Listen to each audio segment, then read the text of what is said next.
आपल्या रोजच्या आयुष्यात अगदी साध्यासुध्या वाटणाऱ्या गोष्टींमध्ये सुद्धा कायदे लपलेले असतात, याचा कधी विचार केलाय का? तर आज आपण घणाव अशाच काही नियमांबद्दल बोलणार आहोत. नियम जे आपले हक्क आणि आपलं संरक्षण ठरवतात. चला तर मग हे जग जरा जवळून बघूया. विचार करा, असं कधी झालंय का की खूप उत्साहाने एखादं नवीन गॅजेट घरी आणलं, बॉक्स उघडला आणि बघतो तर काय, ते आधीच तुटलेलं आहे. किती वाईट वाटतं ना तेव्हा. मला खात्री आहे हा अनुभव आपल्यापैकी बऱ्याच जणांना आला असेल. किंवा मग असं समजा, तुम्ही एखाद्या सेवेसाठी पैसे दिलेत, पण ती सेवा इतकी वाईट मिळाली की अक्षरशः फसवणूक झाल्यासारखं वाटलं. अशावेळी खरंच खूप हतबल वाटतं. बरं, हे तर झालं वस्तू आणि सेवांबद्दल, पण कधीकधी नुकसान ना ह्याहूनही खूप मोठं असू शकतं. म्हणजे विचार करा, एखाद्या खोट्या अफवेमुळे कोणाची प्रतिष्ठा, कोणाची रेप्युटेशन पणाला लागली तर या गोष्टींचा आपल्या आयुष्यावर खूप खोलवर परिणाम होतो. पण एक चांगली गोष्ट आहे, या सगळ्या सामान्य वाटणाऱ्या अन्यायाविरोधात लढण्यासाठी आपल्याकडे 2 कायदेशीर ढाले आहेत. हो, अगदी बरोबर ऐकलंय. कायद्याने आपल्या संरक्षणासाठी एक भक्कम चौकट तयार करून ठेवली आहे. आणि हे नियम किंवा हक्क काही हवेतून आलेले नाहीयेत. ते टॉट्सचा कायदा आणि ग्राहक संरक्षण कायदा अशा कायदेशीर अभ्यासक्रमांचा भाग आहेत. आणि आपण घेणाव याच स्रोत सामग्रीच्या आधारे या संकल्पना एकदम सोप्या करून समजून घेणार आहोत. आता या 2 कायद्यांमधला फरक समजून घेणं खूप महत्त्वाचं आहे. बघा, टॉट्सचा कायदा म्हणजे काय, तर तो 2 व्यक्तींमधल्या वादांवर लक्ष देतो. म्हणजे समजा एखाद्याने दुसऱ्याला नकळतपणे काहीतरी नुकसान पोहोचवलं, तर दुसरीकडे ग्राहक संरक्षण कायदा हा खास करून ग्राहक आणि व्यावसायिक म्हणजे कस्टमर आणि बिझनेस यांच्या नात्यासाठी बनवलेला आहे. एक आहे समाजाचा नियम, तर दुसरा बाजाराचा. चला तर मग यातल्या पहिल्या ढालीबद्दल म्हणजेच टॉट्सबद्दल जरा जास्त जाणून घेऊया. आता हा शब्द कदाचित ऐकायला नवीन वाटेल, पण याची संकल्पना आपल्या रोजच्या जगण्याशी घट्ट जोडलेली आहे. तर मग हा टॉट म्हणजे नक्की काय?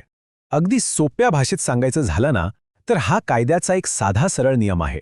इतरांना त्रास किंवा नुकसान होईल असं काही करू नका, बस. आणि जर कोणी हा नियम मोडला तर त्याला त्या नुकसानीची भरपाई द्यावीच लागते.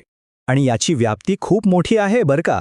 म्हणजे एखाद्यावर हल्ला करण्यापासून ते खोट्या अफवा पसरवून कोणाची बदनामी करण्यापर्यंत. इतकंच काय, अगदी तुमच्या जागेत कुणी विनापरवानगी घुसलं तरी या सगळ्या गोष्टी टॉर्ट कायद्याच्या कक्षेत येतात. हा कायदा आपल्याला अशा अनेक छोट्या मोठ्या अन्यायांपासून संरक्षण देतो. ठीक आहे, हे तर झालं वैयक्तिक नुकसानीबद्दल. पण जेव्हा आपण एक ग्राहक म्हणून बाजारात जातो तेव्हा आपल्या संरक्षणाचं काय? इथेच आपली दुसरी ढाल म्हणजेच ग्राहक संरक्षण कायदा आपल्या मदतीला येतो. या कायद्याचं ध्येय एकदम स्पष्ट आहे, ग्राहक आणि मोठे व्यावसायिक यांच्यात शक्तीचा समतोल राखणं. कारण बघा, अनेकदा ग्राहक एकटा पडतो, पण हा कायदा त्याला ताकद देतो आणि बाजारात त्याच्यावर कोणताही अन्याय होणार नाही याची काळजी घेतो.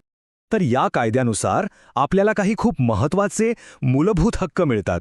कोणते?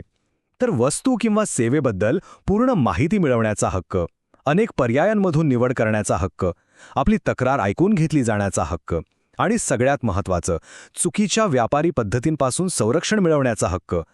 हे हक्क आपल्याला एक स्मार्ट, एक सजग ग्राहक बनवतात. तर मग आपण टॉट्स आणि ग्राहक हक्क हे 2 महत्त्वाचे कायदे पाहिले. पण आता प्रश्न असा आहे की या माहितीचं करायचं काय? तर खरी गोष्ट ही आहे की हे ज्ञानच आपली खरी शक्ती आहे. या सगळ्या चर्चेतून एक गोष्ट नक्की लक्षात ठेवली पाहिजे, कायदा फक्त वकील किंवा कोर्टासाठी नसतो. तो आपल्या प्रत्येकाच्या हातातलं एक महत्त्वाचं साधन आहे, एक टूल आहे. आपल्या रोजच्या आयुष्यात होणाऱ्या अन्यायाविरुद्ध लढण्यासाठी, न्याय मिळवण्यासाठी आपण त्याचा वापर करू शकतो. आणि हेच तर याचं सगळं सार आहे. सुरुवातीला आपण ज्या समस्यांबद्दल बोललो आठवतंय? सदोष वस्तू मिळणं किंवा फसवणूक होणं.